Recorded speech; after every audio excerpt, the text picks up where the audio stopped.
Bereid om enkele aspecten aan deze zeer complexe situatie nog te belichten. nifuje kubabwira ku kintu gikomeye kandi giteye urujijo. Intambara y'Iburasirazuba bwa Repubulika ya Demokarasi ya Kongo ifitanye isano itaziguye n'imyumvire yo gushaka kwagura ubutegetsi bw'u Rwanda, ari narwo rugize kimwe cya kabiri cy'ikibazo. Ariko ikindi kimwe cya kabiri cy'ikibazo kikaba giterwa na Kinshasa. Nifuje kubigarukaho gato. Igihugu kiri mu bibazo bikomeye bikubiyemo byinshi kandi biri ku nzego nyinshi, si ibintu bishya, ariko muri iki gihe turimo igihugu kiri mu kaga gakomeye gashobora kurangira gatumye igihugu gicikamo kabiri burundu, ndetse n'akaga ko kugera aho ibintu bitakongera kugenzurwa. Nk'uko Perezida wa Repubulika yabivuze, hari amatsinda menshi yitwaje intwaro hirya no hino mu gihugu, atari mu Burasirazuba gusa, kandi hakaba n'abashaka guhindura cyangwa gusimbuza itegeko nshinga ryatorewe muri referendum mu mwaka wa 2006. Hari ikibazo cyo kutemerwa cyakomotse ku kutubahiriza ibyavuye mu matora ya 2018, cyane cyane hakiyongeraho akavuyo k'amatora yo mu Kuboza 2023. Hari kandi ikibazo cy'inzego z'ubutegetsi, aho abagize inteko ishinga amategeko bagurwa, kandi hagati y'abayobozi bakuru n'abaturage hasigaye ikinyuranyo gikabije mu mibereho. Icyitwa urwego rwa politiki muri Kongo, abaturage benshi bararwanze nk'uko byagendekeye abayobozi bababanjirije, cyangwa se n'ubu byakomeje kugenda birushaho. Ubuyobozi buri kugaragaramo ruswa, kunyereza umutungo n'ibikorwa by'ubusahuzi bikabije. Reka ngo umubare muto amafaranga agenewe intambara kuva yatangira, harimo ayatanzwe na leta n'ayaturutse mu bigo byigenga, agera kuri miliyari 3,800 by'amadolari ya Leta Zunze Ubumwe za Amerika. Abenshi bibaza aho ayo mafaranga yose yagiye. Ubuyobozi buriho ubu bugaragaza imyitwarire yifuza guhererekanya ububasha mu buryo bwihariye, bwibanda cyane ku rwego rwa perezidansi, kandi bukaba bushaka guhindura cyangwa gusimbuza itegeko nshinga ku mpamvu bavuga ko ari za tekinike, ariko impamvu nyamukuru ni ukugumya gukomeza kuba baguma ku butegetsi. Iyi gahunda, kimwe no kuba amatora ateganyijwe muri 2028 ashobora kutazaba cyangwa agasunikwa yegezwa imbere, bishobora guteza izindi mvururu zikomeye mu gihugu. Ubuyobozi buriho burarushaho kwigaragaza nk'ubutegetsi buhutaza kandi bw'igitugu, bukoresha ibikoresho byo gucecekesha abaturage, kandi bumaze gutera ubwoba bukomeye abaturage. Ubu ijambo ry'ubwisanzure ririmo kurandurwa, kandi ibyo bituma ibitekerezo byo gushaka ibisubizo by'ibibazo igihugu gifite bitakigaragazwa mu ruhame. Nk'uko bimeze no mu bindi bihugu byinshi, abaturage bashyizwe mu bitekerezo bimwe gusa, bituma kugera ku bisubizo bishya bidashoboka, bityo hagakomeza ishyaka ryo gusigasira stati. Kandi ubu intege nke z'abatavuga rumwe na leta zifasha cyane ubutegetsi gukomeza ububasha. Opposition ntigifite urwego rw'abashyigikira bashobora kuba, nta mbaraga igifite opposition, kuko urwo rwego rwatwawe n'abambari ba UPDS, ishyaka riri ku butegetsi. Ikindi, opposition ifite akavuyo, nta cyerekezo ifite, ndetse nayo irimo kubura ibitekerezo bifatika. Uyu munsi umuntu ushaka kugira umwanya wigenga hagati y'ubutegetsi buri Kinshasa n'ubundi bwashinzwe mu bice byigaruriwe arahigwa, nk'uko Professor Titeka yabigarutseho. Muri ibyo bice byigaruriwe, abantu batangiye kwiyubaka, bakaba batangiye kubaka uburyo bwabo bwihariye bwo kwigenga, ariko nyamara ibyo byose bigenzurwa mu buryo butaziguye na leta y'u Rwanda. Ibi byose byatumye urwego rwa politiki rwo muri Kongo ruteshwa agaciro mu buryo bukomeye. Uretse amashyaka ya politiki n'imiryango itari iya leta, société civile yahoze ifite ijwi rikomeye, yatakaje imbaraga n'ijwi ryayo kubera impamvu zitandukanye. Muri icyo gihe amatorero n'amadini afite amateka maremare yo kugira ijambo n'ubwisanzure niyo yonyine asigaranye ijwi ry'ubutabera n'ubwigenge mu gihugu. mu kwezi kwa Mutarama uyu mwaka inama y'Abepiskopi Gatolika Senko hamwe n'itorero ry'abaprotestanti batangije igikorwa gikomeye cyane gisa naho kigamije gushimangira ishingiro rya leta n'ubumwe bw'igihugu. Mu gihe kirekire icyo gitekerezo kigamije gutekereza ku mizi y'ikibazo cya Kongo no kureba uko abaturage bayibanamo ndetse no kugera bakagena icyerekezo cy'iterambere ry'igihugu kugeza mu mwaka wa 2060.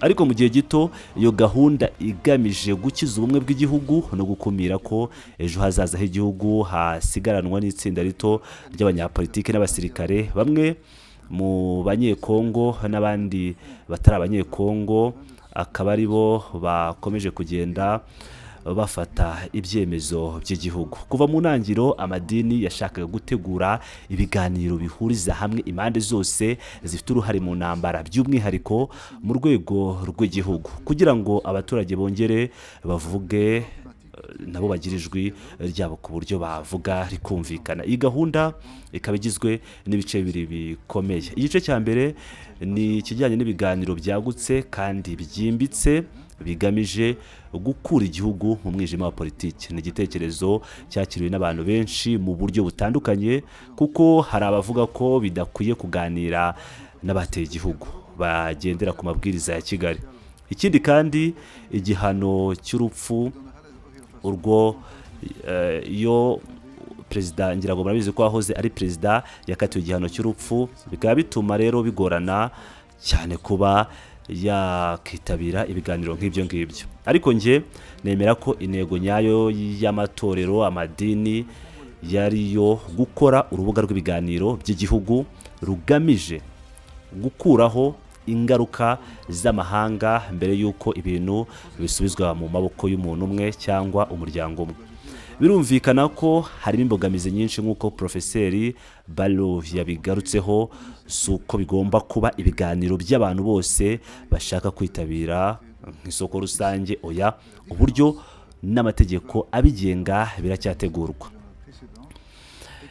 Igice cya kabiri cy'iyo gahunda kibanda ku kintu gikomeye cyane gituma ijwi ry'abaturage aribo bahura n'ingaruka zose z'intambara ryongera kumvikana. Amadini ashaka gutegura icyo yise ibiganiro by'impuguke, dialogue des experts. Intego ni ugushyira ku meza ibiganiro by'ingenzi n'inyandiko shingiro y'iterambere ry'igihugu kugira ngo hashakwe ibisubizo birambye aho gukora amasezerano y'igihe gito adashobora kuramba. Nk'uko benshi babyivugira, hari ibibazo mu gihugu cya Kongo bimaze imyaka magana kandi bitigeze bisuzumwa mu buryo bwimbitse byatekerejweho neza kandi bifite ishingiro. Ibyo biganiro by'impuguke bizigwaho, bikaba bizagaruka ku bitekerezo bitandukanye kandi bikusanywa, hanyuma ibisubizo bizavamo bizahurizwe hamwe ndetse bishyikirizwe abazitabira ibiganiro bya politiki. Intego ni uko ku rwego rw'impuguke hatari gusa abashakashatsi n'abanyabwenge bo mu mashuri makuru na za kaminuza, ahubwo harimo n'abantu bafite ubunararibonye mu buzima busanzwe, abakoze ku bibazo by'igihugu n'abazi neza imiterere yacyo.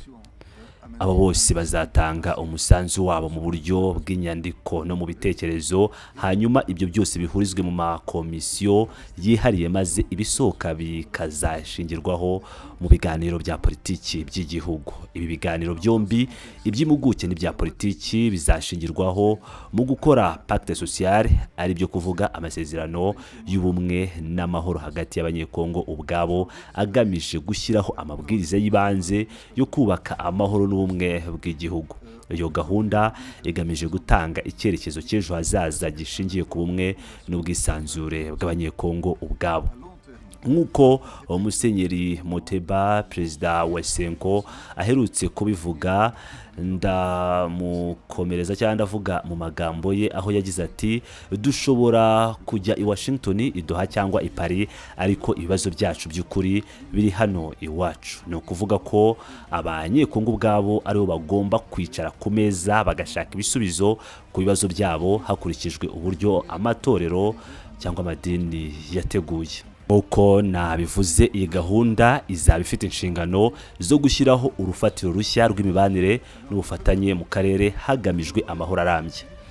Nibyo koko hari amasezerano menshi y'inzego z'akarere yigeze gukorwa mbere, twavuga nk'amasezerano ya Addis Ababa cyangwa Pacte de Stabilité yashyizweho mu mwaka wa 2006, ariko itandukaniro rikomeye ni gahunda nshya nuko ubu abanyekongo bashaka kubanza gushyiraho icyerekezo cyabo bwite n'ibyifuzo byabo mbere yo kujya kubiganiraho ku rwego mpuzamahanga. Mbere amasezerano menshi yatangiraga ku rwego rw'akarere hanyuma bikazamanurwa ku rwego rwa Kongo, ariko ubu bashaka gukora ukundi, guhera imbere mu gihugu bajya hanze.